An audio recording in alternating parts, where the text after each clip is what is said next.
తాజాగా ఉమ్మడి చిత్తూరు జిల్లా మొలకల చెరువు దగ్గర అక్రమ లిక్కర్ దందా బయటపడితే, ఇది అక్రమ లిక్కర్ అంటే అట్లా ఇట్లా కాదు, ఆడ దొరికినటువంటి లిక్కరే కోట్ల రూపాయల్లో ఉందట. అంతా కూడా బ్రాండెడ్ మద్యంలాగా, ఆ హోలీగ్రామ్ దగ్గర నుంచి, సీలింగ్ దగ్గర నుంచి, సీల్ దగ్గర నుంచి మొత్తం ఒరిజినల్ లాగానే కాపీ కొట్టి పెద్ద పెద్ద మిషన్లు, డ్రమ్ములు, ఆడ అధికారులు పట్టుకున్న మద్యమే కోట్లలో ఉంటుందట. పైగా ఒక తెలుగుదేశం పార్టీ నాయకుడు కదా, తనను అరెస్ట్ చేశారు కేసు పెట్టి. ఆ తెలుగుదేశం పార్టీ నాయకుడికి ఆ చుట్టుపక్కల వైన్ షాప్ ఉన్నాయట.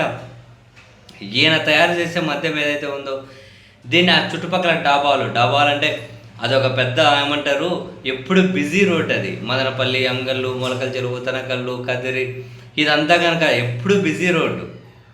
అటు తిరుపతికి పోవడం, ఇటు అనంతపురం, హైదరాబాదు, ఇదంతా కూడా చాలా బిజీ రోడ్డు. మధ్యలో బెంగళూరు కనెక్టివిటీ ఉంటుంది. సో ఆ చుట్టుపక్కల డాబాలలో టైఅప్ అయి అమ్మేయడం, కొందరు వైన్ షాపులతో టైఅప్ అయి అమ్మేయడం, బెల్ట్ షాపులతో టైఅప్ అయి అమ్మేయడం. అయితే ఇదంతా ఒక స్పిరిట్ నింపేసి అమ్మేశారట పెద్ద పెద్ద బ్రాండెడ్ సీసాల్లో. సో అక్కడ బయటపడింది అనగానే ఆ చుట్టుపక్కల ఆ రూట్లో ప్రయాణించి ఎప్పుడైనా కనుక ఈ మధ్యకాలంలో డాబాల దగ్గర తాగి తిన్నోళ్ళ దగ్గర నుంచి మొదలు పెడితే, ఆ చుట్టుపక్కల వైన్ షాపుల్లో బ్రాండెడ్ మద్యం అని చెప్పి కొన్నోళ్ళు అయితే ఏముంది, ఆ లిక్కర్ తాగిన వాళ్ళు ఏమైంది, ఒక్కసారిగా వాళ్ళకి వార్త తెలియగానే గుండె వెగలంత పని అయిందట. అసలు మద్యం తాగడమే ఒక పనికిమాలిన పని అని అనుకుంటే, ఇప్పుడు మళ్ళీ అందులోనూ కల్తీ మద్యం, అక్రమ మద్యం తాగామా? అసలు మనము తాగే ఉంటామా? మన ఆరోగ్యం గుల్లైపోయి ఉంటుందా?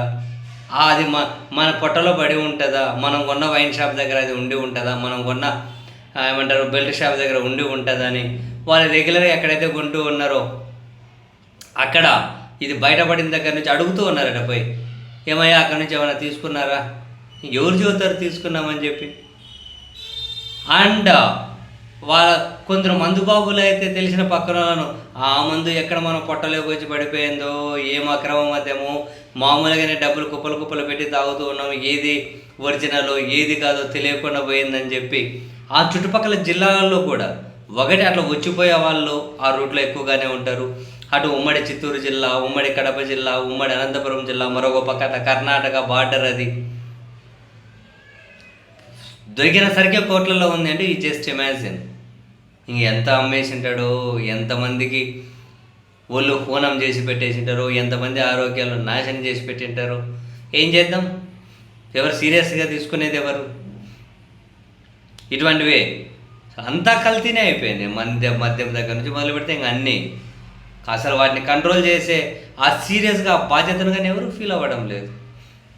ఎవరికి అది పెద్ద ఏదో రాజకీయ విమర్శలు, ప్రతి విమర్శలు చేసుకునే దానికి ఉపయోగపడేలాగానే ఉంది. మరి కొందరు సరే పట్టు మందేమన్నా అమృతమై అర్ధాయితేమని, తలకాయ పగలగొట్టి గేరా అయితేమని చెప్పి కొందరు అడ్జస్ట్ అయిపోయే వాళ్ళు మరికొందరు. మొత్తం మీద ఇట్లాంటి వార్తలు విన్నప్పుడు మందుబాబుల గుండెలు అయితే గుబేలు మంటాయి. డబ్బులు పెట్టి తాగడం ఒకటి, మధ్యలో ఇలాంటి అక్రమం కల్తీ మద్యం తాగుతూ పోతున్నాం, ఏంద్రబాబు పరిస్థితి అని.